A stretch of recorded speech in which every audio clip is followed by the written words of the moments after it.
बात हो रही है, तो मौर्य साम्राज्य से हम लोग पढ़ना चालू करेंगे, जिसमें मौर्य साम्राज्य में सबसे पहले बात आएगी चंद्रगुप्त मौर्य के बारे में। ठीक है, तो सभी साथियों से मैं कहना चाहता हूं कि आप सब एक बार जोरदार तरीके से वीडियो को शेयर कर दो, जबरदस्त तरीके से। ठीक है, हाँ बेटा, हाँ आज थोड़ा सा आंख में आराम है, इसलिए मैंने ये वाला ग्लासेस पहना हुआ है, वरना मुझे ब्लैक वाला ग्लासेस पहनना पड़ता।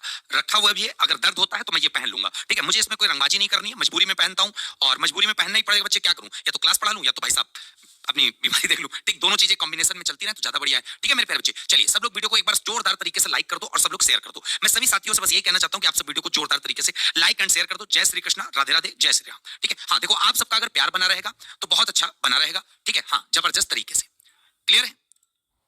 चलिए मेरे प्यारे बच्चे, बहुत शानदार क्लास होने वाली है। तो मौर्य साम्राज्य की बात करते हैं। सबसे पहले बच्चे आप सबको याद रखना है, मौर्य साम्राज्य जो का उदय हुआ, मौर्य साम्राज्य के जो संस्थापक माने जाते हैं वो कौन माने जाते हैं, तो मौर्य साम्राज्य के जो फाउंडर माने जाते हैं आप सबको पता रखना है, चंद्रगुप्त मौर्य को कहते हैं। चंद्रगुप्त मौर्य का अगर टाइम पीरियड की बात करते हैं तो चंद्रगुप्त मौर्य का टाइम पीरियड चला है 322 बीसी, मतलब ईसा पूर्व से 298 बीसी तक, मतलब 322 ईसा पूर्व से 298 ईसा पूर्व तक चंद्रगुप्त मौर्य का टाइम पीरियड रहा। मौर्य साम्राज्य के संस्थापक हैं चंद्रगुप्त मौर्य साहब। ठीक है, चंद्रगुप्त मौर्य जो है मौर्य साम्राज्य की स्थापना की, क्योंकि इसके पहले एक वंश था जिसका नाम था नंद वंश। नंद वंश के घनानंद को पराजित करके मौर्य साम्राज्य की स्थापना की गई। और याद कर लेना, चंद्रगुप्त मौर्य ने जो ये साम्राज्य की स्थापना की थी वो किसकी सहायता से, क्योंकि इनके दरबार में एक बने थे प्रधानमंत्री जिनका नाम था चाणक्य, और ये चाणक्य पहले घनानंद के दरबार में रहते थे, जहां पर घनानंद ने चाणक्य साहब की बेइज्जती कर दी थी, जिसकी वजह से चाणक्य ने बदला लेने के लिए उनके साम्राज्य को खत्म करने की बात सोची। इसीलिए चंद्रगुप्त मौर्य के द्वारा एक नया साम्राज्य स्थापित किया गया, मौर्य साम्राज्य। याद कर लेना, चंद्रगुप्त मौर्य का शासन इतने तक चला। अब यहाँ पर बच्चे बहुत अच्छे से याद कर लेना, चंद्रगुप्त मौर्य के बारे में। चंद्रगुप्त मौर्य का जो जन्म हुआ था मेरे प्यारे बच्चे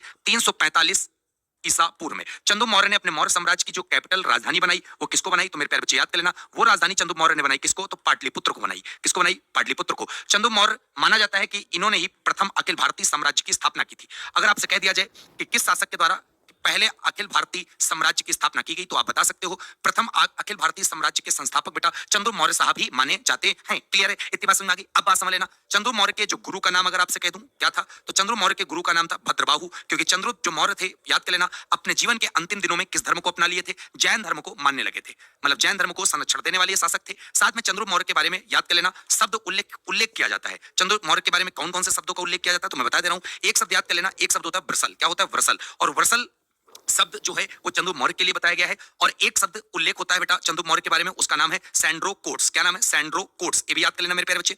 अब सबसे बड़ी बात आती है मेरे प्यारे बच्चे, जो व्रसल शब्द है, व्रसल शब्द का पहला प्रश्न आता है कि व्रसल का अर्थ क्या होता है, तो याद कर लेना, व्रसल का अर्थ होता है मेरे प्यारे बच्चे निम्न कुल। क्या होता है, निम्न कुल। ठीक है, फिर उसके बाद बात आती है कि ये व्रसल शब्द का उल्लेख किसके द्वारा किया गया, तो मेरे प्यारे बच्चे याद कर लेना, एक लेखक थे जिनका नाम था विशाख दत्त। और विशाख दत्त ने ये नहीं अपने हाथों में कर दिया, विशाख दत्त ने की एक पुस्तक थी, बुक थी, और उस बुक का नाम आता है मुद्रा राक्षस। तो विशाख दत्त ने जो व्रसल शब्द प्रयोग किया चंद्रगुप्त मौर्य के लिए, वो किस पुस्तक में किया, तो याद कर मुद्रा राक्षस में। व्रसल का अर्थ क्या होता है, निम्न कुल होता है। और याद कर लेना, चंद्रगुप्त मौर्य के लिए एक शब्द और प्रयोग किया गया जिसका नाम है सैंड्रो कोट्स। और याद कर लेना, सैंड्रो कोट्स का उल्लेख कहां पर मिलता है, तो सैंड्रो कोट्स का जो उल्लेख मिलता है मेरे प्यारे बच्चे, वो मिलता है एक पुस्तक जिसका नाम है इंडिका। और इंडिका के अगर मैं लेखक और राइटर की बात करता हूं तो इंडिका के लेखक माने जाते हैं मेगास्थनीज साहब। कौन माने जाते हैं, मेगास्थनीज माने जाते हैं इंडिका के राइटर। क्लियर है, याद कर लेना। तो इतने सवाल आपको बहुत अच्छे से पता होना चाहिए। और मैं आपको बता दूं कि मेगास्थनीज जो था वो चंद्रगुप्त मौर्य के दरबार में आया था। किसके दरबार में आया था, ये याद कर लेना। अगर मैं मेगास्थनीज की बात करता हूं तो मेगास्थनीज बेटा किसका राजदूत था, जो सिकंदर का सेनापति था जिसको कहते थे सेलुकस निकेटर। तो सेलुकस निकेटर का राजदूत था जिसका नाम था मेगास्थनीज। और मेगास्थनीज एक यूनानी राजदूत था। और साथ में याद कर लेना,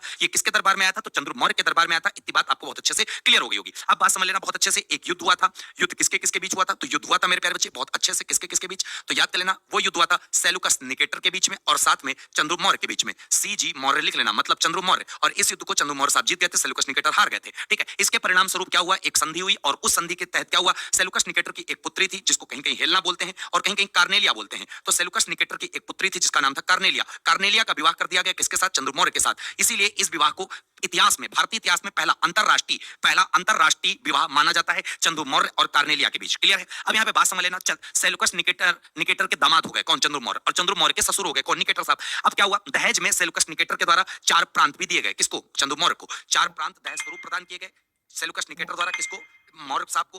काबुल, हेरात, कंधार और मकरान।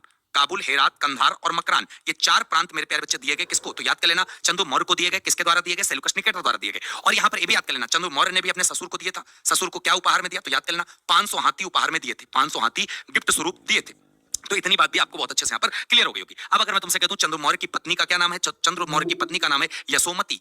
यशोमती किसकी पत्नी का नाम है? तो यशोमती बेटा चंद्र मौर्य की पत्नी का नाम है। और चंद्र मौर्य के प्रधानमंत्री चाणक्य साहब थे। चाणक्य का नाम आप सब लोग जानते होंगे। इन्हीं को हम लोग कौटिल्य के नाम से भी जानते हैं और इन्हीं को मेरे प्यारे बच्चे विष्णुगुप्त भी कहते हैं। क्या कहते हैं? विष्णुगुप्त। और इनकी एक पुस्तक का नाम है अरसास, जिसका संबंध राजनीति से, याद कर लेना। फिर मेरे प्यारे बच्चे चंद्र मौर्य का एक और पेपर में सवाल आता है कि चंद्र मौर्य साहब की मृत्यु कब हुई? तो इनका शासन कब तक चला है? 298 बीसी, मतलब ईसापुर में। और याद कर लेना मृत्यु जो हुई है उस जगह का नाम लिख लेना जो पेपर में सवाल आता है। वो जगह का नाम था श्रवण बेलगोला। और श्रवण बेलगोला कहां पड़ता है? तो याद कर लेना मेरे प्यारे बच्चे, कर्नाटका में पड़ता है। क्लियर है? और दूसरी बात, इनकी जो मृत्यु हुई थी वो किस मेथड से हुई थी? तो भी लिख लेना, संलेखना विधि के द्वारा इनकी मृत्यु हुई थी। और संलेखना विधि हम लोग उसे कहते हैं जो भूख और प्यास के द्वारा अपने प्राणों को त्याग देना। तो इस प्रकार बेटा चंद्र मौर्य की मृत्यु हो गई थी। तो बहुत अच्छे से ये चीज याद कर लेना। जबरदस्त तरीके चंद्र मौर्य के बारे में इतना सवाल काफी है। इन्होंने जीवन के अंतिम दिनों में जैन धर्म अपना लिया था। इससे ज्यादा चंद्र मौर्य के बारे में आपको पढ़ने की आवश्यकता नहीं है। क्लियर है मेरे प्यारे बच्चे? जबरदस्त तरीके से याद कर लेना। चलिए इसके बाद बच्चे बहुत प्यार से जबरदस्त तरीके से बात समझ में आ गई होगी आपको। हाँ क्लियर है मेरे प्यारे बच्चे?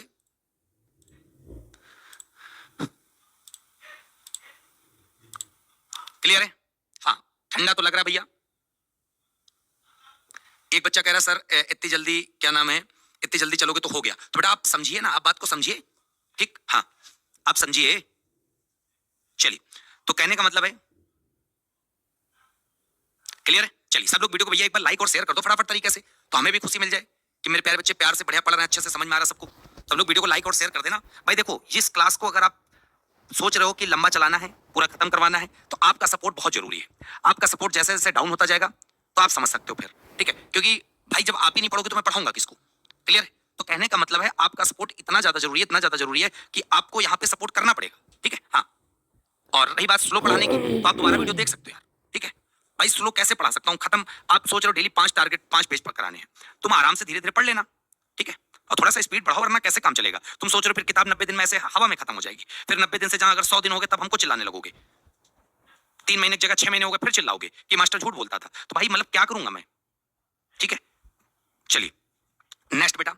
अब बात आती है बिंदुसार की। तो जब बिंदुसार की बात आती है तो बहुत अच्छे से याद कर लेना, बिंदुसार चंद्रगुप्त मौर्य का बेटा था। कौन था? चंद्रगुप्त मौर्य का बेटा। तो यहाँ पे याद कर लेना, चंद्रगुप्त मौर्य की मृत्यु के बाद सीजी मौर्य जिनका नाम है, चंद्रगुप्त मौर्य की मृत्यु के बाद इसका उत्तराधिकारी बिंदुसार बना। और बिंदुसार का जो टाइम पीरियड रहा मौर्य साम्राज्य में वो क्या रहा? 298 बीसी से 273 बीसी तक ये बच्चे इनका टाइम पीरियड चला। किसका? बिंदुसार का। बिंदुसार के कई सारे उपनाम थे।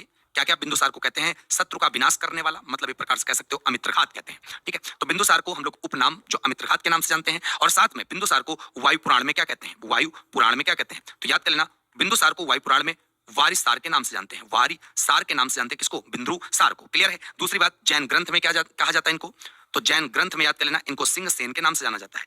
जैन ग्रंथ में इनको बिंदुसार को सिंह सेन के नाम से जाना जाता है। बिंदुसार किस धर्म को मानता था? तो ये चीज बहुत अच्छे से आपको याद कर लेनी है। बिंदुसार, कल हमने आपको एक संप्रदाय बताया था और उस संप्रदाय का नाम था आजीवक संप्रदाय। तो बिंदुसार आजीवक संप्रदाय को मानने वाला शासक था मौर्य साम्राज्य का। याद कर लेना बहुत अच्छे से। इसके बाद बिंदुसार की अगर आपसे कहा जाए माता का नाम आप बताइए, तो बिंदुसार की माता का नाम था दुर्धरा। बिंदुसार की माता का नाम मेरे प्यारे बच्चे दुर्धरा था, ये भी याद कर लेना। बिंदुसार के टाइम पर तक्षशिला में विद्रोह हो गया। बिंदुसार के टाइम पे तक्षशिला में विद्रोह हो गया और तक्षशिला में विद्रोह हो गया बिंदुसार के टाइम पर। तो इस विद्रोह को दबाने के लिए, इस विद्रोह को दबाने के लिए बिंदुसार ने अपने 2 बेटों को भेजा। और वो 2 बेटों के क्या नाम थे? एक का नाम था सुसीम और एक का नाम था अशोक। तो अशोक और सुसीम दोनों बेटों को तक्षशिला में हुए विद्रोह को दबाने के लिए भेजा था। ये चीज भी याद कर लेना, बहुत अच्छे से पेपर में सवाल आता है। दूसरी बात, एक लेखक थे जिनका नाम था तारानाथ, हमने आपको बताया था, तो यहाँ पे लिख लेना तारानाथ। तारानाथ ने क्या कहा बिंदुसार के बारे में? तो बच्चे याद कर लेना, तारानाथ ने बिंदुसार को 16 राज्यों का विजेता बताया। 16 राज्यों का विजेता। तो तारानाथ ने बिंदुसार को 16 राज्यों का विजेता बताया था। इस प्रश्न को भी आप बहुत अच्छे से याद कर लेना। अब दूसरी बात बहुत अच्छे से याद कर लेना, इनके सीरिया के नरेश अंतियोकस प्रथम से बहुत मधुर संबंध थे, बहुत अच्छे संबंध थे। क्लियर है? तो याद कर लेना मेरे प्यारे बच्चे, यहाँ पे जबरदस्त तरीके से सीरिया नरेश, सीरिया नरेश अंतियोकस प्रथम, सीरिया नरेश अंतियोकस प्रथम। ठीक है, इनके इनसे मधुर संबंध थे। अब बिंदुसार ने सीरिया नरेश अंतियोकस से, याद कर लेना बहुत अच्छे से, क्या क्या मंगाया? एक तो मंगाया क्या? ड्राई फ्रूट्स मंगाए, ड्राई फ्रूट्स मंगाए। और क्या मंगाया बच्चे? मदिरा मंगाई, शराब मदिरा। और क्या मंगाया? और इन्होंने कहा कि एक दार्शनिक हमें भेजिए, दार्शनिक। तभी पेपर में सवाल आता है कि एक दार्शनिक, उसका नाम था डाइमेकस। तो पेपर में सवाल आता है कि डाइमेकस किसके दरबार में आया था? तो आप बता सकते हो डाइमेकस जो था वो बिंदुसार के टाइम पर आया था। इस प्रकार बिंदुसार के बारे में इससे ज्यादा एक भी प्रश्न पेपर में नहीं आता है। ठीक है, तो कुल मिला के आप जबरदस्त तरीके से याद कर लेना, जबरदस्त तरीके से। क्लियर है मेरे प्यारे बच्चे? बहुत जबरदस्त। चलिए, तो आशा करते हैं आप सबको चंद्रगुप्त मौर्य के बाद बिंदुसार के बारे में बहुत अच्छे समझ में आ गया। और बिंदुसार के बाद अब जो बात आती है वो आएंगी किसकी बच्चे? अशोक के बारे में बात आएगी। अशोक के बारे में जबरदस्त तरीके से हम लोग बात करेंगे, जबरदस्त तरीके से। क्लियर है? हाँ चलिए, तो इतनी बात आप समझ में आ गई है जबरदस्त तरीके से, बेहतरीन। चलो फटाफट बता दो, समझ में आ गया? बहुत प्यारा। सबको क्लियर हो गया? तो भैया सब लोग वीडियो को लाइक और शेयर जरूर कर देना, ठीक है? लाइक और शेयर करते चलोगे तो मजा आता रहेगा, और लाइक शेयर नहीं करोगे तो भाई मजा नहीं आएगा, ठीक है? हाँ, चलो भाई प्लीज 1000 रुपए दे दो, घर में इमरजेंसी है, किसी से मांगता हूँ तो कोई मदद नहीं करता। अरे क्या हो गया? मजा नहीं आएगा, ठीक है? हाँ, चलो फिर मेरे प्यारे बच्चे आगे अब बात आएगी अशोक के बारे में। अशोक बेटा किसका बेटा था? तो आप यहाँ पे बता सकते हो, बिंदुसार। बिंदुसार की मृत्यु के बाद अशोक जो है गद्दी पर बैठता है, और अशोक का जो टाइम पीरियड चलता है 273 बीसी से 232 बीसी तक, ठीक है? फिर यहाँ पे मेरे प्यारे बच्चे याद कर लेना, अशोक के पिता तो आपको पता चल गया बिंदुसार। अशोक की माँ याद कर लेना, माता। तो अशोक की माता का नाम था शुभद्रांगी। शुभद्रांगी किसकी माता का नाम था? अशोक की माता का नाम था। क्लियर है? फिर मेरे प्यारे बच्चे याद कर लेना, अशोक की पत्नी की बात करते हैं। तो अशोक की अगर मैं तुमसे कहूं पहली पत्नी, तो इनका नाम पूछा जाता है तो आप बता ले जाओगे। अशोक की पहली पत्नी का नाम था देवी। क्लियर है? और देवी से एक पुत्र था और एक पुत्री थी। पुत्र का नाम था महेंद्र और पुत्री का नाम था मेरे प्यारे बच्चे संगमित्रा। देवी से ही याद कर लेना मेरे प्यारे बच्चे, एक महेंद्र पुत्र हुआ था और एक पुत्री हुई थी संगमित्रा। फिर अगर आपसे कहा जाए अशोक की प्रिय पत्नी के बारे में बताओ, तो अशोक की जो प्रिय पत्नी थी उसका नाम था कारुवाकी। क्या नाम था? कारुवाकी। ये भी आपको बहुत अच्छे से याद कर लेना, कारुवाकी अशोक की प्रिय पत्नी थी। अगला सवाल आता है, अशोक किस बौद्ध भिक्षु को मानता था? तो अशोक जो है बेटा किस बौद्ध भिक्षु को मानता था? तो अशोक जो किस बौद्ध भिक्षु से प्रभावित था? तो वो थे उपगुप्त। और अशोक के बारे में आपको बता दूं, जो इसका पुत्र और पुत्री था, इन लोगों को अशोक ने श्रीलंका भेजा था। श्रीलंका भेजा था, ये हमने आपको बताया हुआ था। श्रीलंका भेजा था, किस लिए भेजा था? तो याद कर लेना, बौद्ध धर्म का प्रचार करने के लिए। बौद्ध धर्म का प्रचार प्रसार करने के लिए अशोक ने अपने पुत्र महेंद्र और संगमित्रा पुत्री को, दोनों को बच्चे श्रीलंका भेजा था। याद करना। अशोक का बात आती बच्चे एक प्रकार से इसका राज्यारोहण कब हुआ, मतलब ये गद्दी पर कब बैठा, ये पेपर में सवाल बहुत आता है, ठीक? तो इसका राज्याभिषेक याद कर लेना। इसका जो राज्याभिषेक हुआ था 269 बीसी, 269 ईसा पूर्व में। क्लियर है? और यहीं पर याद कर लेना, राज्याभिषेक के 8वें वर्ष, राज्याभिषेक के 8वें वर्ष अशोक का क्या हुआ था बच्चे? तो जबरदस्त तरीके से याद कर लेना, राज्याभिषेक के 8वें वर्ष कलिंग का युद्ध हुआ था। पेपर में सवाल आता है कि कलिंग का युद्ध कब हुआ? तो राज्याभिषेक के 8वें वर्ष। और याद कर लेना, कलिंग का युद्ध कब हुआ मेरे प्यारे बच्चे? 261 बीसी, मतलब 261 ईसा पूर्व में। और कलिंग की राजधानी हुआ करती थी तोसली। क्लियर है? तो इतनी बातें आपको बात समझ में आ गई होगी जबरदस्त तरीके से। क्लियर है? फिर मेरे प्यारे बच्चे अगर तुमसे बात करूं, विश्व का पहला ऐसा सम्राट था जिसने शस्त्र का त्याग किया और विदेशों में धर्म का प्रचार किया। तो यहाँ पे लिख लेना, विश्व का प्रथम सम्राट। प्रथम सम्राट किस किस मामले में? तो याद कर लेना मेरे प्यारे बच्चे, पहले नंबर पे लिख लेना शस्त्र का त्याग करने वाला, जिसने कलिंग के युद्ध के बाद शस्त्र का त्याग कर दिया था। फिर दूसरी क्या क्वालिटी थी? विदेशों में धर्म का प्रचार किया। किस धर्म का प्रचार प्रसार करवाया इसने? तो भैया बौद्ध धर्म का प्रचार प्रसार करवाया, क्योंकि बौद्ध धर्म को ये मानता था। तीसरे बारे में इसका विशेषता, इसने जो सबसे पहले शिलालेख बनवाए। शिलालेख क्या होते थे? शिला का मतलब होता पत्थर। पहले क्या होता था? चीजें लिखी जाती थी कागज पे, लेकिन अशोक पहला ऐसा सम्राट था जिसने जो लिखने का कार्य किया वो पत्थर पे चालू किया था। तो जब पत्थर पे लेख लिखने का कार्य चालू किया था वो अशोक ही था। तो पहला ऐसा सम्राट जिसे शिलालेखों का जनक कहा जाएगा तो अशोक को ही कहा जाएगा। इसी ने सबसे पहले पत्थरों पर लेख लिखने का कार्य चालू करवाया था। तो इस चीज को बहुत अच्छे से याद कर लेना, शिलालेखों पर खुदवाने वाला पहला भारतीय शासक कौन है? तो वो है अशोक। तो अशोक के बारे में इतनी चीज आपको पता होनी चाहिए। अब बात आती है अशोक के नाम से, कि अशोक का कहाँ क्या नाम मिलता है, ठीक है? तो सबसे पहला नामकरण की अगर बात आ जाए, तो नामकरण की तो याद कर लेना, पुराणों में क्या मिलता है नाम अशोक का? अशोक वर्धन, और एक मिलता है देवनामप्री। तो याद कर लेना देवनामप्री, और दूसरा याद कर लेना अशोक वर्धन। क्लियर है? याद कर। अब बात आती है अशोक का नाम अशोक कहां मिलता है? अशोक का नाम अशोक कहां मिलता है? सबसे इंपॉर्टेंट सवाल। तो याद कर लेना, एक अभिलेख है जिसको बोलते हैं मास्की, और एक है गुर्जरा। तो मास्की और गुर्जरा अभिलेख में अशोक का नाम बेटा अशोक मिलता है। इस प्रश्न को आप याद रखिएगा। क्लियर है? पुराणों में इसको अशोक देवनामप्री कहते हैं, और मास्की और गुर्जरा अभिलेख में अशोक को अशोक के नाम से ही जाना जाता है। अब बात समझ लेना, एक शक राजा था रुद्रदामन। तो रुद्रदामन का जो जूनागढ़ अभिलेख था उसमें इसका नाम था अशोक मौर्य। तो तीसरे नंबर पर लिख लेना रुद्रदामन का जूनागढ़ अभिलेख, रुद्रदामन का जूनागढ़ अभिलेख। तो इसमें अशोक का नाम बेटा अशोक क्या मिलेगा? इसमें अशोक का नाम अशोक मौर्य मिलेगा। तो इस प्रकार अशोक के बारे में ये इनका परिचय बेटा याद कर लेना, जो पेपर में बहुत इंपॉर्टेंट है, बहुत जरूरी है। क्लियर है? तो बच्चा जबरदस्त तरीके से याद कर लेना, ठीक है? हाँ चलिए नेक्स्ट बात करते हैं। तो अशोक के बारे में आशा करते हैं आपको चीजें समझ में आ गई होगी, ठीक है? चलिए बेटा, आज काला चश्मा इसलिए नहीं लगाया है क्योंकि थोड़ा सा सही दिख रहा है, तो आप सबकी दुआएं हैं, और जब दिक्कत होगी तो काला चश्मा लगा लेंगे, ठीक है?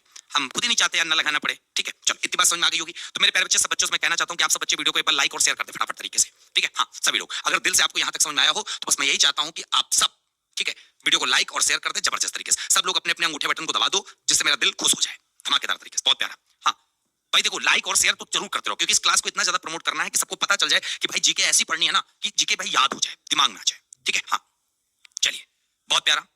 चलो बच्चे आगे, अब बात आती है अशोक के अभिलेख की। तो अब अभिलेख क्या होती है? तो अभिलेख वो होते हैं जो पत्थर, धातु या मिट्टी के बर्तन कठोर सतह पर खोदे होते हैं, उसको हम लोग अभिलेख कहते हैं। तो याद कर लेना, अभिलेख उसे कहते हैं जो पत्थर, धातु या बर्तन की कठोर सतह पर खुदे होते हैं, उसे हम लोग अभिलेख के नाम से जानते हैं। बहुत अच्छे से याद कर लेना, ठीक है। अब सबसे बड़ी बात, पत्थर पर जो होते हैं उनको हम लोग, अब अभिलेख की बात करेंगे तो अभिलेख को 3 पार्ट में बांटा गया है। तो अभिलेख को 3 पार्ट बांटा गया है, शिलालेख, स्तंभलेख और एक नाम याद कर लेना, गुहालेख। क्या है? गुहालेख, ठीक है। अब सबसे इंपॉर्टेंट चीज, 3 पार्ट में अभिलेख बटे हुए हैं, किसके? अशोक के। अशोक के अभिलेख 3 पार्ट में, कौन कौन? एक याद कर लेना मेरे प्यारे बच्चे, शिलालेख जो पत्थर पर खुदे होते हैं, स्तंभलेख जो पिलर टाइप के बने होते हैं उसमें लेख लिखे हैं, और एक है गुहालेख, गुफा पे। पेपर में सवाल संख्या पूछी जाती है, शिलालेख की संख्या कितनी है? अशोक के 14, स्तंभलेख की संख्या कितनी है? 7, गुहालेख की संख्या कितनी है? 3। ये इंपॉर्टेंट चीज आपको सबसे पहले पता होना चाहिए। दूसरा सवाल ये आता है मेरे प्यारे बच्चे कि अशोक के शिलालेखों की खोज किसने की थी? तो ये चीज इंपॉर्टेंट है, तो आप इस पर फोकस करिएगा। खोज बेटा की थी 1750 ईस्वी में, और नाम था पाटेद्री पैंथलर। पाटेद्री पैंथलर साहब ने अशोक के शिलालेखों की खोज की थी, ये चीज याद कर लेना। अब बात आती है कि अशोक के अभिलेख पढ़े किस विद्वान ने थे? सबसे पहले पढ़े किसने थे? तो पढ़ने का जो कार्य किया था वो किया था जेम्स प्रिंसेप ने। और जेम्स प्रिंसेप ने कब पढ़ा था? तो 1837 में पढ़ा था। अब उसमें पढ़ना क्या था? तो पढ़ने वाला जो काम था वो बच्चे अशोक ने कौन सी लिपि लिखवाई थी उसी को पढ़ना था। और अशोक ने अपने शिलालेखों में 4 प्रकार की लिपि का प्रयोग किया था। कौन कौन सी? एक लिपि याद कर लेना, ब्राह्मी, खरोष्टी, ग्रीक और अरमाइक। तो 4 प्रकार की बेटा लिपि का प्रयोग अशोक ने अपने शिलालेखों में करवाया था, ब्राह्मी, खरोष्टी, ग्रीक और अरमाइक। और सबसे खास बात यहां पर मैं आपको यह बता दूं कि ब्राह्मी लिपि कहां की थी? तो याद कर लेना, इंडिया की। खरोष्टी लिपि कहां पर आज के टाइम पर है? पाकिस्तान की। और जो ग्रीक और अरमाइक, ये दोनों की बात आती है तो ये दोनों की दोनों लिपियां कहां की मेरे प्यारे बच्चे? तो याद कर लेना, अफगानिस्तान। क्लियर है? तो इस प्रकार आपको इतना याद कर लेना बहुत अच्छे से, किसने खोज की, किसने सबसे पहले लिपि पढ़ी, कितने प्रकार की लिपि का प्रयोग हुआ है। जबरदस्त है, ये हो गई लिपि। अब अगर आपसे कह दिया जाए अभिलेखों की भाषा कैसी थी, जब आपसे लिपि पूछी जाए तो आप ये बताओगे, जब आपसे भाषा पूछी जाए अशोक के शिलालेखों की, अभिलेखों की, तो भाषा आप बताओगे प्राकृत। तो इस प्रकार पेपर में सवाल आता है तो जबरदस्त तरीके से आप बता ले जाओगे, 1% आपसे गलती नहीं होनी है। क्लियर है? हाँ क्लियर मेरे प्यारे बच्चे? अच्छा, चला देंगे बेटा। अगर आप होमगार्ड की तैयारी करो तब भी ये क्लास महत्वपूर्ण है, आपके पेपर में 100% फंसेगी। ठीक है, चलो क्लियर मेरे प्यारे बच्चे? जबरदस्त तरीके से समझ में आ रहा है मेरे प्यारे बच्चे? अब बच्चे बात करते हैं आगे तरफ। अब यहाँ पे सबसे पहले बात कर लेते हैं अशोक के शिलालेखों की। तो जब अशोक के शिलालेखों की बात करेंगे तो पेपर में सवाल बहुत अच्छे से आते हैं।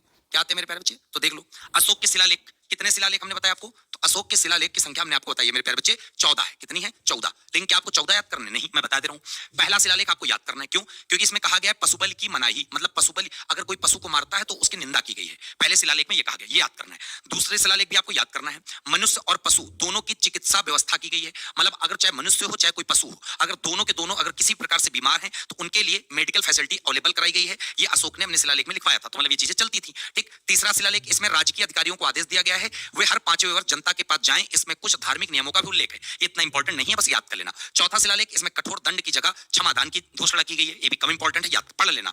पांचवा शिलालेख, इसमें धर्म महापात्रों, ये पेपर में सवाल इंपॉर्टेंट है कि इसमें बौद्ध धर्म के प्रचार प्रसार के लिए धर्म महापात्र की नियुक्ति की जानकारी मिलती है। किस शिलालेख में? 5वें शिलालेख में। छठे में देख लो, इसमें आत्मनियंत्रण की शिक्षा दी गई है, मतलब सेल्फ कंट्रोल करना है। क्लियर है? तो ये चीज बहुत अच्छे से याद कर लेना। ठीक है, चलो नेक्स्ट मेरे प्यारे बच्चे।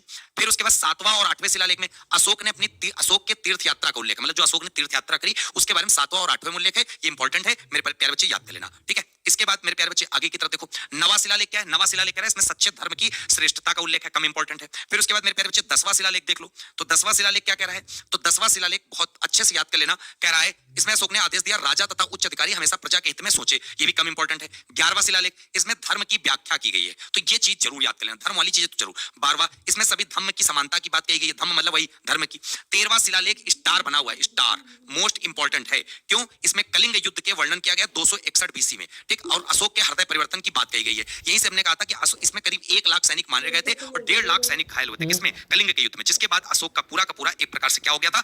मूड परिवर्तन हो गया था, हृदय परिवर्तन हो गया था, जिसकी वजह से उसने युद्ध में कभी भी शस्त्र न उठाने की बात कर ली थी। तभी कहा जाता है विश्व का पहला सम्राट जिसने शस्त्र को त्यागा था, तो उसका नाम था अशोक, याद कर लेना। ठीक, इसी में 5 यूनानी राजाओं के नामों का उल्लेख है जहां उसका धर्म प्रचार हुआ। तो बस 13वां शिलालेख इसलिए मोस्ट इंपॉर्टेंट है। ठीक है, फिर 14वां शिलालेख बस ये लिख लेना, अशोक ने जनता को धार्मिक जीवन बिताने का आदेश दिया कि जो जनता है वो धार्मिक जीवन जिए, धर्म के प्रति अपना वो करे, जीवन निर्वाह करे, बस ये बात कही। तो इतना कम इंपॉर्टेंट है। तो ये अशोक के पूरे 14 शिलालेख हमने टिक भी बता दिया है कौन सा इंपॉर्टेंट है कौन सा इंपॉर्टेंट नहीं है। फिर उसके बाद बात आती है मेरे प्यारे बच्चे, अशोक के कुछ ऐसे शिलालेख हैं जो छोटे शिलालेख माने जाते हैं और पेपर में सवाल आता है कि कौन सा शिलालेख किस राज्य में है। ठीक, ये शिलालेख मतलब स्थान वाइज है, याद कर लेना। वो 14 शिलालेख थे लेकिन कौन कहां पर है ये बात आती है। जैसे सहबाजगढ़ी मोस्ट इंपॉर्टेंट है, कहां पर है? पाकिस्तान में, पेशावर। मानसेहरा कहां पर है? तो आप बता सकते हो पाकिस्तान में इंपॉर्टेंट है, दोनों पाकिस्तान के तो इंपॉर्टेंट ही है। ठीक है, कालसी कहां है? उत्तराखंड में। गिरनार गुजरात में, ये जरूरी है।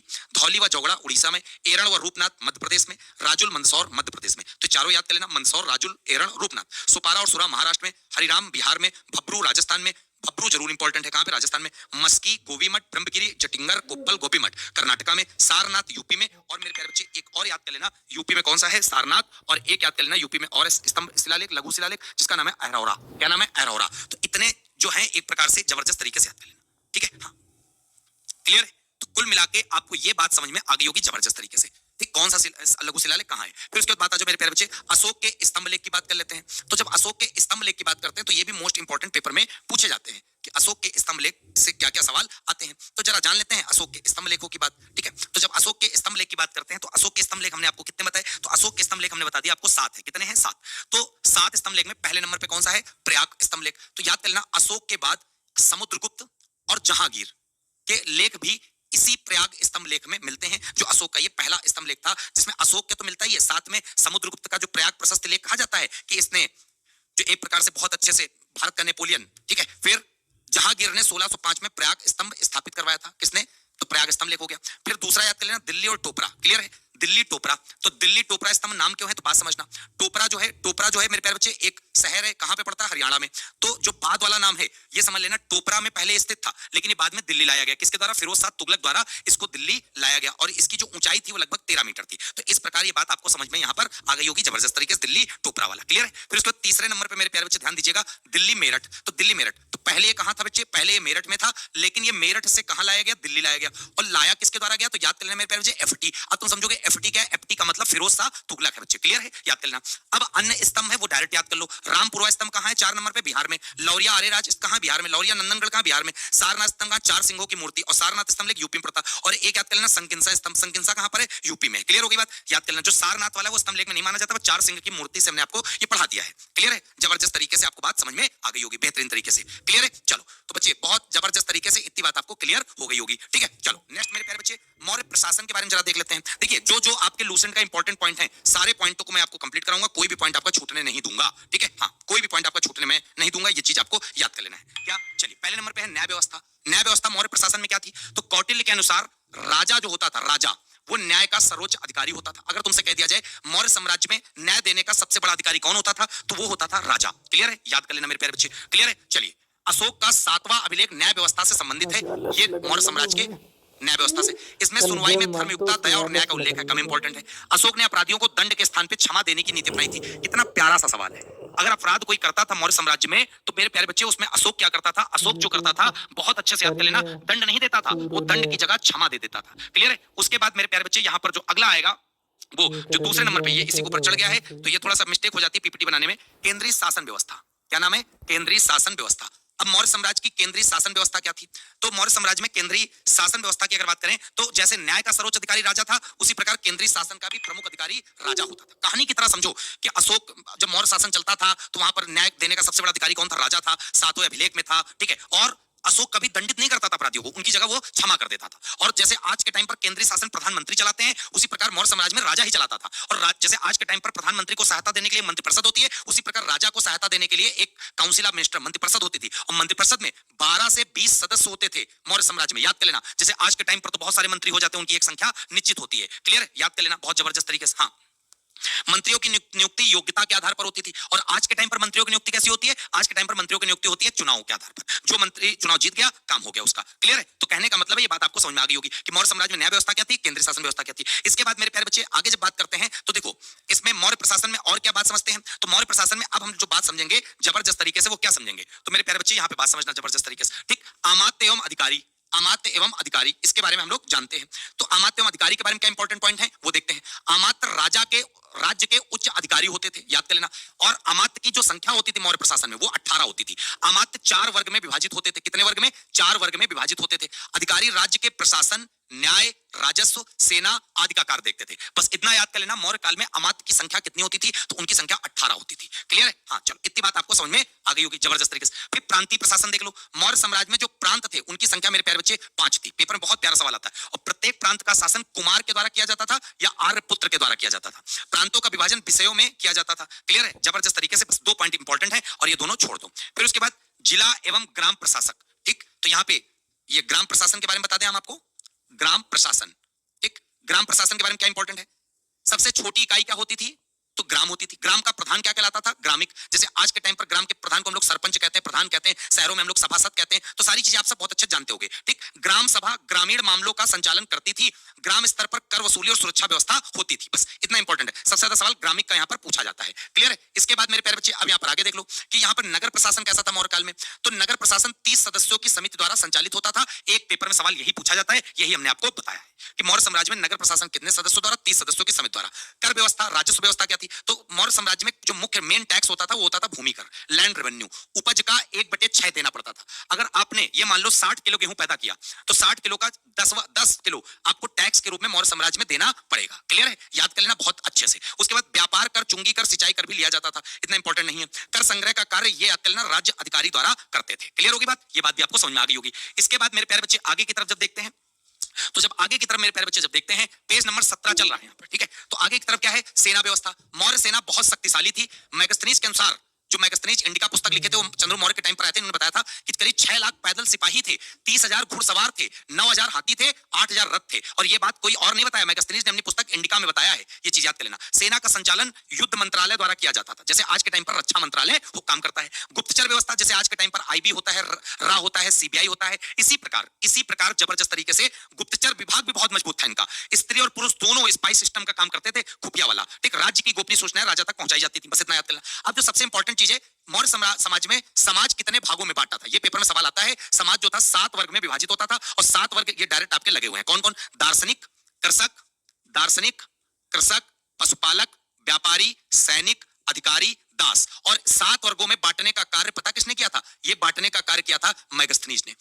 मैगस्थनीज ने बताया था कि भारतीय समाज 7 भागों में बटा हुआ है। कितने भागों में बटा हुआ है? 7 भागों में। क्लियर है? याद कर लेना। समझ में आ गई? बहुत प्यारा। तो सारी चीजें हमने आपको बता दी है बेहतरीन तरीके से। इसके बाद मेरे प्यारे बच्चे हम लोग आगे बात करेंगे, लेकिन यहां पर एक पॉइंट मैं आपको जोड़ना चाहता हूं कि मौर्य शासन जो टोटल रहा वो 137 साल तक रहा। कितने साल तक? 37 साल तक मौर्य शासन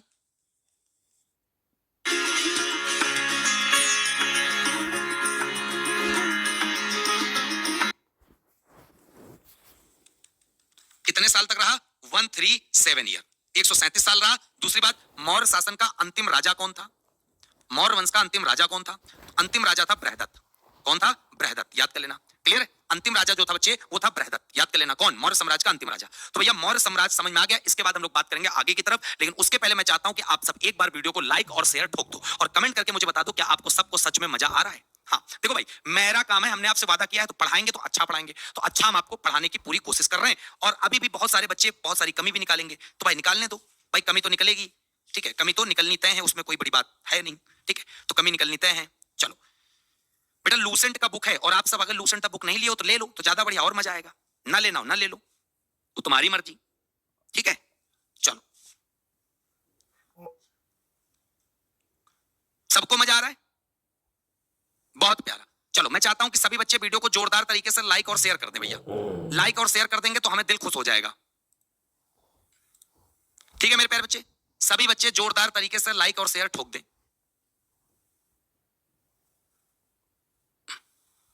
सारे एग्जाम के लिए क्लास है भाई, सारे एग्जाम के लिए,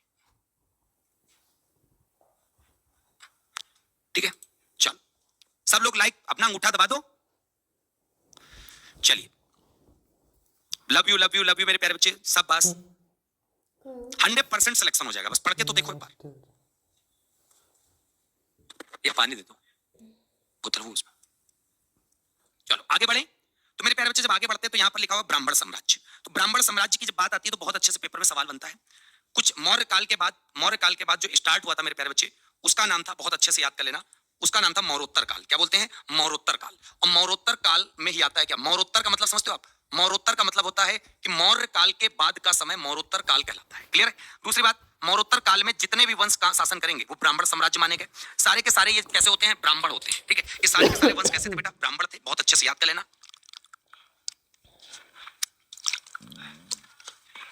बोल पेट चलिए, बोल। अब ब्राह्मण साम्राज्य में मैं सबसे पहले आपको बता दूं, सबसे पहला जो वंश आएगा, सबसे पहला वंश आएगा आपका सुंग वंश। कौन सा आएगा? सुंग वंश। मौरोत्तर काल में सबसे पहले आप सुंग वंश के बारे में देखो। सुंग वंश के सारे शासक थे, कौन कौन से थे? तो याद कर लेना, पुष्यमित्र सुंग। पुष्यमित्र सुंग ने ही मौर्य वंश के अंतिम राजा बृहदत्त की हत्या करके एक नया वंश बनाया था जिसका नाम था बच्चे हम लोग क्या बोलते हैं? सुंग वंश। क्लियर है? तो आप कह सकते हो कि सुंग वंश जो संस्थापक बना, फाउंडर बना, वो कौन बना? पुष्यमित्र सुंग। पुष्यमित्र के बाद अग्निमित्र बैठा, अग्निमित्र के बाद वसु ज्येष्ठ बैठा, फिर वसुमित्र बैठा, फिर भागवत बैठे, फिर देवभूति बैठे, और देवभूति इस वंश के अंतिम राजा होंगे। याद कर लेना, ये भी बहुत अच्छे से सवाल आपको एक एक चीज मिलेगी, ठीक है। और देवभूत की हत्या कर दी जाती है, और हत्या जो की जाती है वो किसके द्वारा की जाती है? वासुदेव द्वारा। और वासुदेव कोई और नहीं थे, वासुदेव इनके मंत्री थे, और वासुदेव एक नया वंश बना लेंगे इसके बाद। क्लियर है? अब देखो सुंग वंश में क्या क्या इंपॉर्टेंट पॉइंट है, वो सारे हम लोग यहाँ पर देखते हैं। पहला इंपॉर्टेंट पॉइंट, सुंग वंश का जो परिचय आपको दिख रहा है, तो इसमें पहला इंपॉर्टेंट पॉइंट कि सुंग वंश का संस्थापक पेपर में सवाल आता है, तो आप बता ले जाओगे पुष्यमित्र सुंग है। इनका जो शासनकाल चला 185 ईसा पूर्व से 149 ईसा पूर्व, वो इतना इंपॉर्टेंट नहीं है। मौर्य वंश के अंतिम राजा बृहदत्त की हत्या करके पुष्यमित्र सुंग ने बेटा सत्ता प्राप्त की थी, तभी एक मौर्य उत्तर काल का विकास हुआ था। उसमें पहला वंश आया था सुंग वंश। क्लियर है? बहुत अच्छे से याद कर लेना, ठीक है। उसके बाद जो पुष्यमित्र सुंग ने राजधानी बनाई थी, उसका क्या नाम है? उसका नाम है पाटलिपुत्र। पुष्यमित्र सुंग पहले मौर्य सेना का सेनापति था। पुष्यमित्र सुंग की उपलब्धियां देख लो। पेपर में सबसे इंपॉर्टेंट सवाल आता है कि पुष्यमित्र सुंग ने एक बार नहीं, 2 बार अश्वमेध यज्ञ करवाए थे। यूनानी शासक के एक यूनानी शासक आएगा मिनांडर, तो मिनांडर के आक्रमण को भी रोका था किसने? पुष्यमित्र सुंग ने। ब्राह्मण धर्म को संरक्षण दिया था, बौद्ध धर्म के प्रति कठोर नीति अपनाई थी कुछ ग्रंथों के अनुसार, कला और स्थापत्य को संरक्षण दिया। अब सबसे इंपॉर्टेंट चीज, सुंग काल में भारतीय कला का पुनर्जागरण हुआ। किसका हुआ? भारतीय कला का पुनर्जागरण हुआ। और सुंग काल की देन क्या है? एक स्तूप याद कर लेना, भरूत स्तूप, और एक याद कर लेना सांची स्तूप। तो भरूत और सांची स्तूप का विस्तार सुंग काल में हुआ, जबकि आप सब जानते हो कि जो सांची स्तूप है उसका निर्माण मेरे प्यारे बच्चे अशोक ने ही करवा दिया था, ठीक। बहुत तो इस प्रकार सुंग वंश में इससे ज्यादा सवाल नहीं आता है। और पुष्यमित्र सुंग ने जो 2 बार ये करवाया था, क्या नाम है इसका? 2 बार यशोमेध यज्ञ करवाया, तो उसके लिए एक ब्राह्मण चाहिए। तो भैया इनके एक प्रकार से गुरु कौन थे जिन्होंने 2 बार अश्वमेध यज्ञ करवाया? तो याद करना, योग दर्शन के जो प्रमुख नहीं माने जाते, जिनका नाम है पतंजलि गुरु थे, जिन्होंने 2 बार ये यज्ञ करवाया था। और पुष्यमित्र सुंग की राजधानी पाटलिपुत्र की जगह यहाँ पर मध्य प्रदेश की विदिशा कर लो। क्या कर लो? विदिशा, मध्य प्रदेश की विदिशा कर लो, वो मौर्य की है पाटलिपुत्र। क्लियर है? तो इस प्रकार आपको ये बात समझ में आ गई होगी जबरदस्त तरीके से। कोई दिक्कत है? कोई दिक्कत नहीं। आप बात समझ लो, यहाँ पर एक दूसरे अगले जो राजा हैं, देखो पहली बात तो इंपॉर्टेंट पुष्यमित्र सुंग के बारे में बता दिया हमने। अगले जो राजा है अग्निमित्र, ठीक है। अग्निमित्र का क्या इंपॉर्टेंट सवाल है तो मैं बता दूं। एक पुस्तक आप सबने सुनी होगी जिसका नाम है मालविकाग्निमित्रम। मालविकाग्निमित्रम, और मालविकाग्निमित्रम जो पुस्तक है वो कालिदास जी के द्वारा रचित है। और इस पुस्तक में अग्निमित्र और एक मालव देश की राजकुमारी थी जिनका नाम था मालविका। तो मालविका और मालव अग्निमित्र दोनों के बीच में प्रेम संबंध के बारे में इसमें बताया गया है, तो बहुत अच्छे से इसको याद कर लेना, ठीक है। चलो उसके बाद और कोई राजा इंपॉर्टेंट नहीं है। फिर अंतिम राजा याद कर लेना, देवभूति है। और देवभूति की हत्या उसके मंत्री वासुदेव ने कर दी थी, और वासुदेव ने एक नया वंश स्थापित कर दिया था, और उस वंश का बेटा नाम था कर्ण वंश। तो ब्राह्मण साम्राज्य का अगर मैं दूसरे वंश की बात करता हूं, तो दूसरा वंश इंपॉर्टेंट में जो आता है उसका नाम है बेटा कर्ण वंश। याद कर लेना, ठीक। पहला है सुंग वंश, दूसरा है कर्ण वंश। और कर्ण वंश के प्रमुख शासक ये लगे हुए हैं, लेकिन आपको जो मेन चीज याद करनी है वो ये याद करना है कि एक प्रकार से कर्ण वंश के संस्थापक कौन थे? तो वासुदेव कर्ण जो थे वो इस वंश के संस्थापक थे। याद कर लेना। बाकी राजा भूमिमित्र भी हुए, नारायण भी हुए, एक ये याद कर लेना संस्थापक थे, सुशर्मा बेटा अंतिम राजा था। क्लियर है? याद कर लेना। अब बात समझ लो, वासुदेव कर्ण पहले सुंग राजा देवभूति का मंत्री था। अभी बताया था ना कि जो सुंग के राजा थे अंतिम देवभूति, उनके टाइम पे मंत्री था। उन्हीं की हत्या करके इसने एक नया बेटा साम्राज्य बनाया था कर्ण वंश। याद कर लेना, ठीक है। तो ये दोनों पॉइंट तो हम आपको पहले ही बता चुके हैं, दोनों के दोनों देवभूति की हत्या करके। अब जो इंपॉर्टेंट है समय पीरियड, वो इतना इंपॉर्टेंट है नहीं, ठीक है। राजधानी जो कर्ण वंश एक प्रकार से राजधानी पूछी जाए तो राजधानी यहाँ पे पाटलिपुत्र बता देना, ठीक है। उसके बाद पतन क्यों हुआ? फिर बेटा अंतिम राजा कौन था? सुशर्मा। तो सुशर्मा जो थे अंतिम राजा, इनको सातवाहन वंश के शासक ने पराजित किया। इसके बाद मगध क्षेत्र में सातवाहनों का प्रभाव बढ़ा। और सातवाहन वंश के राजा कौन थे? एक प्रकार से सातवाहन वंश का जो राजा था सिमुक ने इनकी हत्या कर दी थी। किसकी? सुशर्मा की। और जब सुशर्मा की हत्या कर दी, इसलिए बेटा यहाँ पे कर्ण वंश का काम समाप्त हो गया। तो कर्ण वंश बस इतना याद कर लेना, संस्थापक कौन है और अंतिम राजा कौन है, इंपॉर्टेंट है ही नहीं कुछ ज्यादा, ठीक है। संस्थापक कौन है और अंतिम राजा कौन है, बस इतना याद कर लेना। अश्वमेध यज्ञ वो होता था जिसमें घोड़े छोड़ दिए जाते थे, ठीक है। हाँ चलो, इतनी बात समझ में आ गई मेरे प्यारे बच्चे? क्लियर? बेहतरीन। इसके बाद मेरे प्यारे बच्चे अब बात समझते हैं आगे की तरफ। जब आगे की तरफ समझते हैं तो ब्राह्मण जब वहां पे समाप्त हो गया, कौन सा वंश समाप्त हो गया मेरे प्यारे बच्चे? अब वंश वहां पर समाप्त हो गया कर्ण वंश। तो पहले नंबर पे आया सुंग वंश, दूसरे नंबर पे आया कर्ण वंश, और तीसरे नंबर पे एक प्रकार से जबरदस्त तरीके का आया जिसका नाम है सातवाहन वंश। तो ब्राह्मण साम्राज्य मौर्योत्तर काल में तीसरे नंबर पे सातवाहन वंश याद कर लेना। और सातवाहन वंश का सबसे इंपॉर्टेंट चीज तुमको जो याद करना है वो याद करना है संस्थापक। सातवाहन वंश के संस्थापक कौन है? सिमुक। क्योंकि कोई भी वंश के संस्थापक आप बिल्कुल मत भूलिएगा, ठीक है, सिमुक। और बाकी चीज समझ लेना। अब बात आती है सातवाहनों को ही आंध्र सातवाहन कहा गया। आंध्र सातवाहन वंश भी बेटा कहा जाता है सातवाहन वंश को, ये चीज भी नोटिस करना। सातवाहनों की 2 राजधानी थी। पहली राजधानी जो बनी थी मेरे प्यारे बच्चे वो कौन थी? वो थी प्रतिष्ठानपुर, जिसको पैठन कहते थे, जो गोदावरी नदी के किनारे स्थित थी। जो दूसरी राजधानी बनी थी वो अमरावती थी। अमरावती मेरे प्यारे बच्चे आंध्र प्रदेश में थी, ठीक है। और अमरावती को धरणी कोट भी कहा जाता है। क्या कहा जाता है? धरणी कोट। याद कर लेना। फिर संस्थापक सातवाहनों के कौन हो गए? तो संस्थापक हो गए मेरे प्यारे बच्चे सिमुक। बहुत अच्छे से याद कर लेना। और ये सारे के सारे यहाँ पर शासक हुए।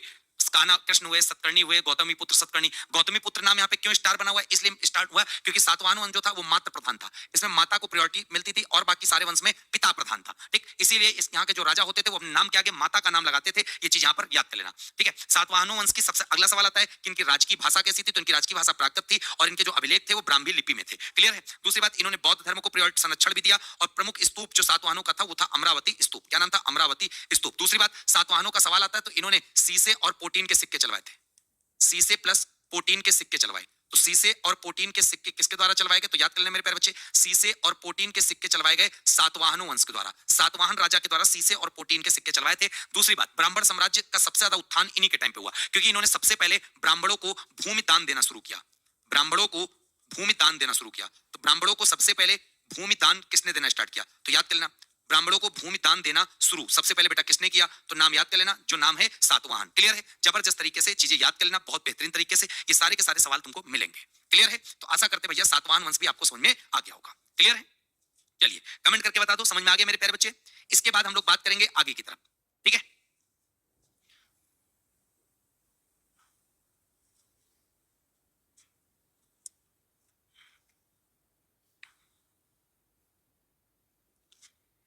क्लियर? और जो सातवाहन वंश था ये ही पहला ऐसा वंश था जिसने उत्तर भारत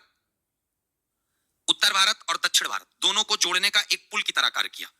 ठीक है, हाँ, उत्तर भारत और दक्षिण भारत को जोड़ने का एक पुल की तरह कार्य किया। क्लियर है? हाँ, तो बेटा कमेंट करके बताओ समझ में आ गया। इसके बाद जो अगला वंश आएगा वो आएगा चेदी वंश। 4 नंबर पे जो यहां पर याद कर लेना ब्राह्मण साम्राज्य में वो है चेदी वंश। और चेदी वंश जो हुआ वो कहां पर हुआ? कलिंग में।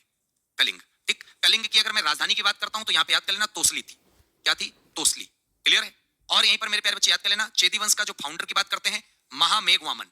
महामेघ वामन। क्लियर है? याद कर लेना महामेघ वाहन बेटा इस वंश का एक प्रकार से संस्थापक था। किसका? चेदी वंश का। याद कर लेना बहुत जबरदस्त तरीके से। दूसरी बात, चेदी वंश का ही तो राजा था सबसे प्रतापी, जिसका नाम था खारवेल।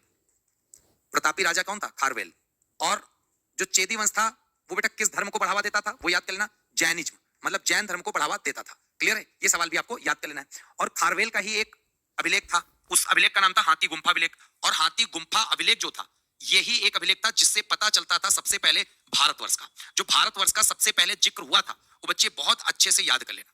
ठीक है? हाँ, बच्चे कह रहे हैं कि सर मेरे में एक 16 पेज नंबर चल रहा है, आप 2 पेज आगे चले गए। बेटा माफ करना, ये चीज मैं नहीं मिलवा पाऊंगा आपको। ठीक है, इसीलिए मैं इतना ज्यादा विधिवत तरीके से ला रहा हूं, सारी चीजें आपको विधिवत पेज नंबर लिख कर ला रहा हूं। और मैंने बोला है मेरी जो किताब है वो बिल्कुल नए पैटर्न की है, 2025 का संस्करण है। ठीक है, जो अभी 2026 में लॉन्च हुई है। तो आप अब इस तरह की बात करोगे तो आई एम सॉरी बेटा, कितना बुरा लगता है। एक तुम पूरी मेहनत से आप पढ़ा रहे हैं और आप इतनी बेकार बेकार कमेंट घटिया से कर देते हो कि सर मेरे में 16 चल रहा है, आप 18 पहुंच गए। तो आप पढ़ने नहीं आए हो, आप सीखने नहीं आए हो, आप यहाँ पर केवल और केवल हमसे बकवास करने आए हो। ठीक है? हाँ, मैं तो यार पूरी मेहनत से पढ़ा रहा हूं। मैं तो चाहता हूं हर एक बच्चा पढ़ जाए, निकल जाए, जीके में उसका डर दूर हो जाए, एक बार हमसे पढ़ लेगा और इतनी कम क्लास में इतनी तगड़ी जीके तैयार होगी, शायद ही यूट्यूब में इतने कम समय में इतना कोई कंटेंट दिया हो। देख लो। ठीक है? हाँ, वही चीजें हैं।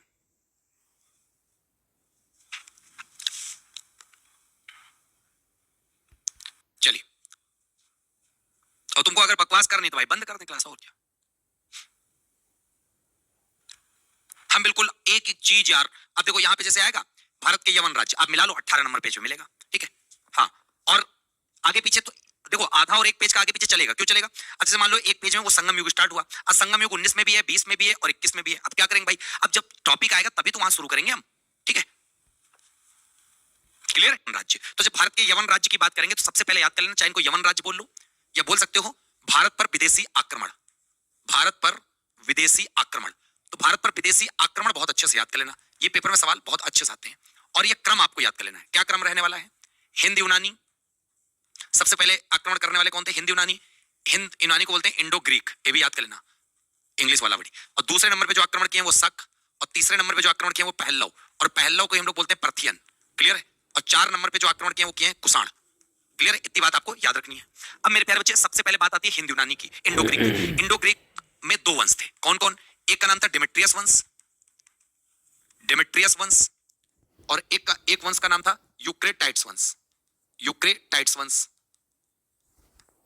क्लियर है? अब सबसे इंपॉर्टेंट सवाल आता कि इन दोनों वंश के फाउंडर कौन कौन से थे, तो बहुत अच्छे से याद करना। इस वंश का जो संस्थापक था उसका नाम था डेमेट्रियस प्रथम। डेमेट्रियस प्रथम। और इस वंश का जो संस्थापक था वो यूक्रेटाइड्स ही था। तो संस्थापकों के नाम पर ही ये दोनों वंश बने थे हिंदू यूनानियों के भारत पर। क्लियर है? और सबसे अगला जो सवाल आता है कि इन्होंने राजधानी क्या बनाई, उन्होंने राजधानी क्या बनाई। तो डेमेट्रियस प्रथम ने अपनी राजधानी डेमेट्रियस वंश की बनाई थी, जिसका नाम था साकल। और साकल को आज के टाइम पर पाकिस्तान का सियालकोट के नाम से जाना जाता है। ठीक है, पाकिस्तान पड़ता है। यूक्रेटाइड्स ने अपनी कैपिटल क्या बनाई, यूक्रेटाइड्स ने अपनी कैपिटल बनाई जिसका नाम है तक्षशिला। और तक्षशिला भी मेरे प्यारे बच्चे कहां पे पड़ता है, पाकिस्तान में पड़ता है। इस चीज को बहुत अच्छे से ध्यान दीजिएगा। ठीक, डेमेट्रियस वंश का सबसे प्रतापी राजा कौन हुआ, तो डेमेट्रियस वंश का सबसे प्रतापी राजा जो हुआ उसका नाम था मिनांडर। क्या नाम था, मिनांडर। मिनांडर जो था वो सबसे प्रतापी राजा था, किस वंश का, डेमेट्रियस वंश का। फिर उसके बाद बच्चे अगर बात करें तुमसे कि यूक्रेटाइड्स वंश का सबसे प्रतापी राजा कौन हुआ, तो इस वंश का हुआ एंटियालकिड्स। इस वंश का सबसे प्रतापी राजा हुआ जिसका नाम है एंटियालकिड्स। क्लियर है? अब पेपर में सवाल क्या आता है, सिक्कों पर लेख लिखने का कार्य सबसे पहले किसने किया, तो हिंदू यूनानियों ने। सिक्कों पर लेखन कार्य किसने शुरू किया, तो भैया हिंदू यूनानियों ने। गोल्ड कॉइन सबसे पहले किसने चलवाए, मतलब सोने के सिक्के किसने शुरू करवाए, तो भैया हिंदू यूनानियों ने। किसने, हिंदू यूनानियों ने। भारत में ज्योतिष का विकास इसके द्वारा शुरू किया गया, भैया हिंदू यूनानियों ने। फिर बहुत अच्छे से याद कर लेना, भारत में हेलेनिस्टिक आर्ट, हेलेनिस्टिक कला का जो शुरुआत हुई वो किसके द्वारा, हिंदू यूनानियों द्वारा। तो ये 4 पॉइंट याद कर लेना, सिक्कों पर लेख लिखने का कार्य इनके द्वारा, सोने के सिक्के चलवाए, ज्योतिष का विकास हुआ, हेलेनिस्टिक आर्ट का विकास हुआ। तो ये चीजें बहुत अच्छे से याद कर लेना। एक बौद्ध ग्रंथ है जिसका नाम है मिलिंद पन्हो, ये भी याद कर लेना। एक बौद्ध ग्रंथ है जिसका नाम है मिलिंद पन्हो। मिलिंद पन्हो, और मिलिंद पन्हो में संवाद है, कम्युनिकेशन हुआ, प्रश्न और उत्तर का संवाद किसके किसके बीच हुआ, तो याद कर लेना मिनांडर और किसके बीच, नागसेन के बीच में। मिनांडर के प्रश्न थे और नागसेन के उत्तर थे। और नागसेन जो हैं वो बेटे याद कर लेना भारत का आइंस्टीन के नाम से मशहूर है। कौन, नागसेन। क्या आपको भी अपनी उम्र से ज्यादा जवान लगना है, या आप भी अपनी उम्र से कुछ ज्यादा ही बड़े लगने लगे हैं, तो मैं आपके लिए कौन, नागसेन। तो इतना भैया, इतनी बात आपको समझ में आ गया होगा। क्लियर है? अब मेरे प्यारे बच्चे हिंदू यूनानियों के बारे में आपको पता चल गया। सबसे पहले हिंदू यूनानी थे, हमने आपको बता दिया। हिंदू यूनानियों के बाद बात आती है, हिंदू यूनानी के बाद किसका बच्चे, शकों की बात आती है। तो जब शक की बात आती है तो शकों के बारे में आप समझ लो जबरदस्त तरीके से। क्या है शकों के बारे में सवाल, तो शकों के बारे में जब आप पढ़ोगे तो समझ लो आप शक के बारे में क्या है। तो शक के बारे में आप याद कर लेना, सबसे पहले तो ये याद कर लेना कि सीरिया के उत्तर में निवास करने वाली जनजाति है ये। सीरिया के उत्तर में निवास करने वाली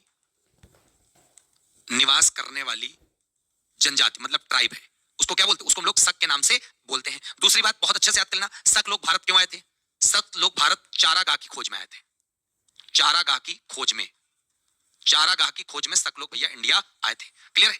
और जितने भी भारत में शक राजा थे वो अपने आप को क्षत्रप के नाम से जानते थे। किस नाम से जानते हैं, क्षत्रप के नाम से। तो शकों के बारे में जानते हैं, शक जो है मध्य एशिया से भारत आए थे। क्लियर? ये हिंदू यूनानी शासकों के बाद भारत में हुए, तो आपको क्रम ही पता है। भारत में शक शासन लगभग इतने ईस्वी तक रहा। समय आपसे कभी भी प्राचीन इतिहास में समय बहुत कम पूछा जाता है, तो कम ध्यान दीजिएगा। प्रमुख शासक कौन कौन हुए, पहला हुए माउस। माउस क्या इंपॉर्टेंट है, भारत में पहला शक शासक किसे माना जाता है, माउस को। अजेस, शक सत्ता का विस्तार इसने किया, किसने, अजेस ने शक सत्ता का एक्सपेंशन इंडिया में किया। और एक मोस्ट इंपॉर्टेंट राजा है जिसका नाम है रुद्रदामन प्रथम। रुद्रदामन प्रथम क्या था, सबसे प्रसिद्ध शक शासक था, और प्रसिद्ध शक शासक होने के साथ साथ इसने क्या काम किया था तो मैं आपको बता देता हूं। तो मेरे प्यारे बच्चे अभी आगे बताता हूं। राजधानी क्या बनाई थी, शक शासन मुख्यतः पश्चिमी भारत, गुजरात में, मालवा में, काठियावाड़ में, राजस्थान में थे, मतलब अलग अलग जगह फैले थे। और इनके जो प्रमुख केंद्र थे वो उज्जैन थे और भरूच गुजरात पड़ता है। शक शासक अपने आप को महाक्षत्रप और क्षत्रप कहते थे। और ये चीज कहां कहते थे शक राजा, भारत में ये लोग खुद को क्षत्रप और महाक्षत्रप के नाम से संबोधित करते थे। क्लियर है? ये चीज भी आपको याद कर लेना है। शकों के बारे में अगर मैं बात करता हूं, इनका सांस्कृतिक योगदान क्या है, तो शक शासकों की वजह से यूनानी कला और भारतीय शैली का मिश्रण विकसित हुआ। सिक्कों पर ग्रीक और ब्राह्मी दोनों की दोनों लिपियों का प्रयोग हुआ शकों की वजह से। रुद्रदामन का एक अभिलेख है जूनागढ़ अभिलेख, ये मैंने आपको बहुत अच्छे से बताया हुआ है। ठीक है?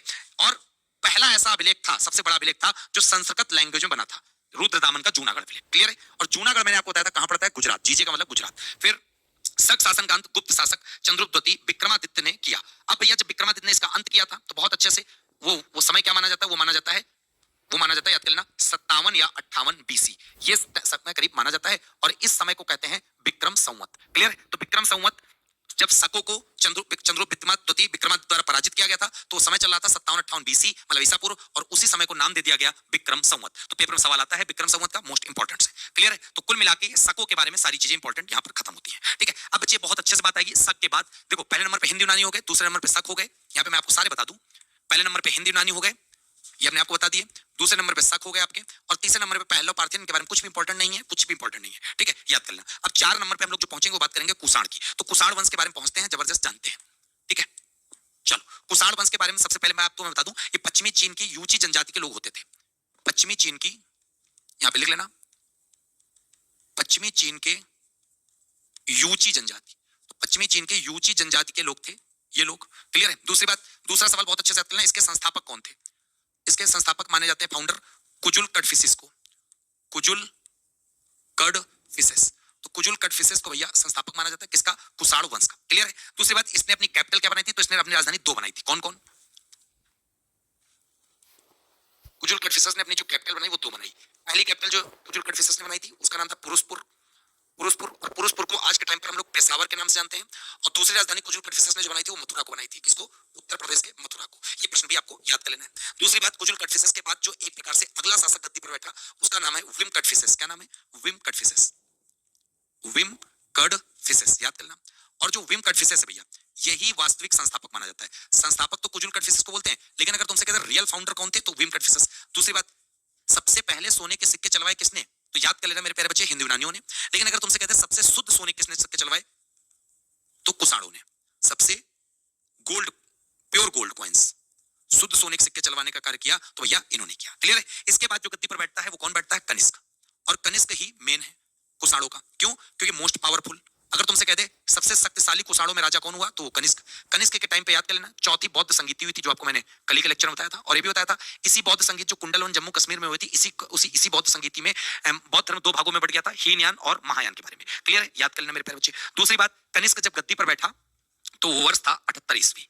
कनिष्क का जो राज्यारोहण हुआ, जो गद्दी पर ये बैठा, तो बच्चे 78 ईस्वी को, इसीलिए 78 ईस्वी को नाम दिया गया शक संवत। तो याद कर लेना शक संवत किसको कहते हैं, तो शक संवत मेरे प्यारे बच्चे 78 ईस्वी को कहते हैं। ये चीज भी याद कर लेना। ठीक, फिर अगला सवाल आता है कि द्वितीय अशोक किसे कहते हैं, तो द्वितीय अशोक कहते हैं मेरे प्यारे बच्चे कनिष्क को। कनिष्क को हम लोग द्वितीय अशोक के नाम से जानते हैं, बहुत अच्छे से याद कर लेना। और राजधानी हमने आपको पहले ही बता दी किसके बारे में, कनिष्क के बारे में। ठीक, अब कनिष्क का सबसे इंपॉर्टेंट सवाल आता है कि कनिष्क के दरबार में राजवैद्य कौन रहते थे, मतलब डॉक्टर के रूप में कौन रहते थे। तो इनके दरबार में जो राजवैद्य चिकित्सक थे उनका नाम था चरक, और चरक एक चिकित्सक राजवैद्य थे। और दूसरी बात, इनकी एक पुस्तक थी चरक संहिता। क्या नाम थी? चरक संहिता। और इनके दरबार में एक दरबारी कवि रहते थे जिनका नाम था अश्वघोष। तो यहाँ पे लिख लेना दरबारी कवि।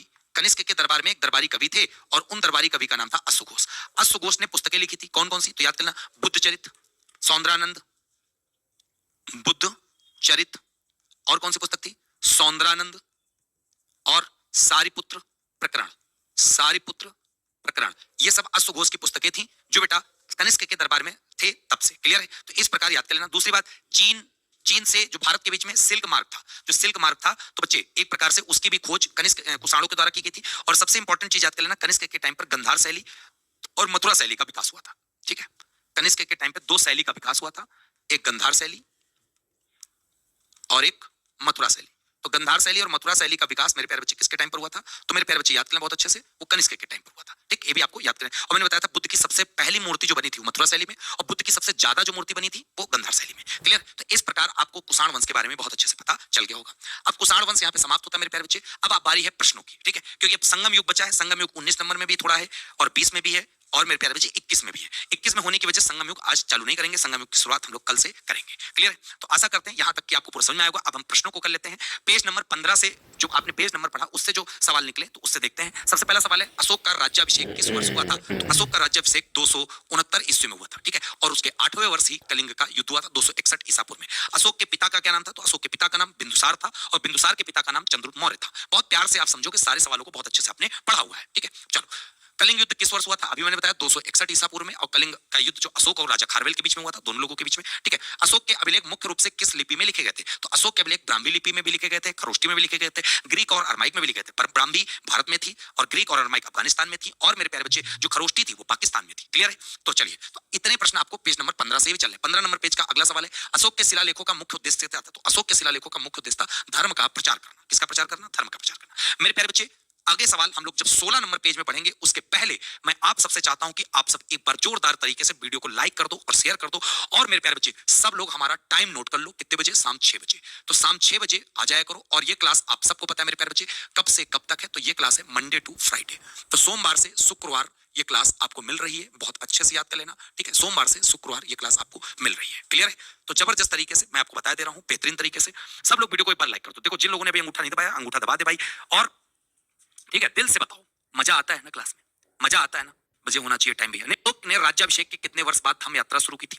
तो जब आप पढ़ोगे तो अशोक ने 10 वर्ष के बाद धम्म यात्रा शुरू की थी।